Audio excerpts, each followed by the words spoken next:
Baik, Assalamualaikum warahmatullahi wabarakatuh. Kami dari kelompok 9 akan mempresentasikan tentang sistem penilaian kurikulum merdeka di pendidikan sekolah dasar. Sebelumnya, perkenalkan, nama saya Muhammad Sandi Rafsanjani. Saya Amelia Triandini. Untuk materi yang pertama yaitu pengantar kurikulum merdeka. Kurikulum merdeka menekankan pembelajaran yang bermakna dan relevan bagi siswa. Ini membebaskan guru untuk lebih fleksibel dalam memilih materi dan metode pembelajaran. Yang pertama, pembelajaran yang bermakna. Kurikulum merdeka memfokuskan pada pengembangan kemampuan siswa dalam berpikir kritis, kreatif, dan kolaboratif. Yang kedua, fleksibilitas guru. Guru diberi ruang untuk memilih materi dan metode pembelajaran yang sesuai dengan kebutuhan dan karakteristik siswanya. Yang ketiga, penguatan profil pelajar Pancasila. Kurikulum merdeka bertujuan untuk membentuk pelajaran yang beriman, berakhlak mulia, berilmu, cakap, kreatif, dan berwawasan global. Yang selanjutnya, tujuan penilaian dalam kurikulum merdeka. Tujuan penilaian dalam kurikulum merdeka adalah untuk memantau perkembangan dan kemajuan siswa dalam mencapai kompetensi yang diharapkan. Yang pertama, tujuannya itu mendorong motivasi. Penilaian yang berfokus pada proses dan hasil pembelajaran dapat meningkatkan motivasi siswa untuk belajar. Yang kedua, membantu guru. Penilaian yang terstruktur membantu guru dalam memantau kemajuan siswa dan menyesuaikan strategi pembelajaran. Yang ketiga, meningkatkan kualitas. Penilaian yang objektif dan adil membantu meningkatkan kualitas pembelajaran di sekolah. Yang selanjutnya, prinsip-prinsip penilaian kurikulum merdeka. Penilaian dalam kurikulum merdeka didasarkan pada beberapa prinsip, antara lain autentik, bermakna, dan berfokus pada proses dan hasil. Untuk yang autentik, penilaian harus mencerminkan capaian pembelajaran siswa dalam konteks nyata. Yang kedua, bermakna. Penilaian harus bermakna bagi siswa, membantu mereka memahami progres dan meningkatkan belajar. Yang ketiga, fokus pada proses dan hasil.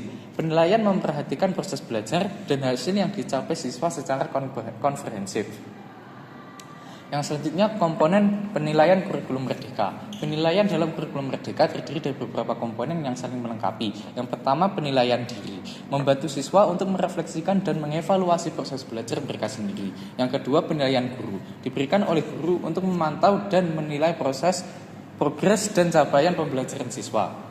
Yang ketiga, penilaian antar teman, memfasilitasi siswa untuk memberikan umpan balik dan saling belajar satu sama lain. Yang keempat, penilaian portofolio, merupakan kumpulan karya siswa yang menunjukkan perkembangan dan pencapaian mereka selama proses pembelajaran. Unit selanjutnya, teknik penilaian kurikulum merdeka. Kurikulum merdeka memberikan fleksibilitas dalam menggunakan berbagai teknik penilaian untuk mengukur capaian pembelajaran siswa. Yang pertama, penilaian tertulis.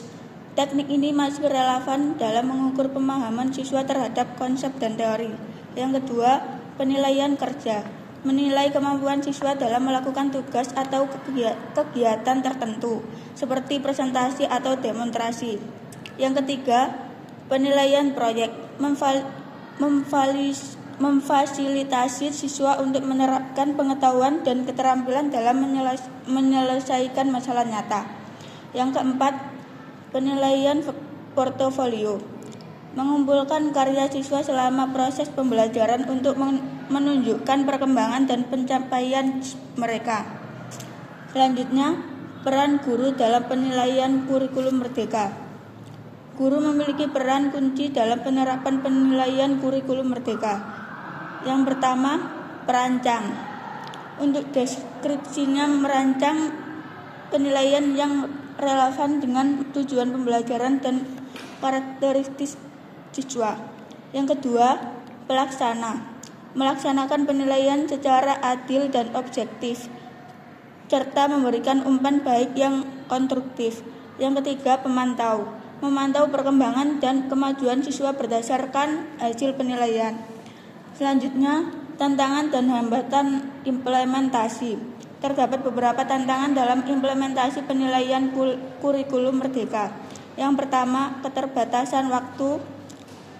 Guru perlu waktu tambahan untuk merancang dan melaksanakan penilaian yang holistik. Yang kedua, kurangnya pelatihan. Guru memerlukan pelatihan yang memadai untuk memahami dan menerapkan penilaian kurikulum merdeka. Yang ketiga, keterbatasan sumber daya. Terbatasnya sumber daya seperti alat penilaian dan teknologi dapat menjadi hambatan. Selanjutnya, kesimpulan dan rekomendasi.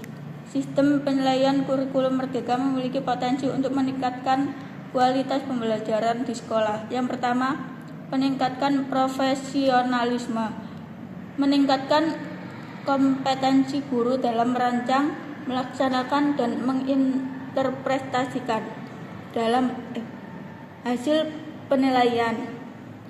Yang kedua, dukungan infrastruktur, memberikan infrastruktur yang memadai seperti alat penilaian dan teknologi untuk memudahkan proses penilaian. Yang ketiga, evaluasi berkelanjutan. Melakukan evaluasi berkelanjutan terhadap implementasi penilaian kurikulum merdeka untuk mendapatkan feedback dan melakukan penyesuaian. Baiklah, sekian presentasi dari kelompok kami. Bila ada kurang lebihnya mohon maaf. Wassalamualaikum warahmatullahi wabarakatuh.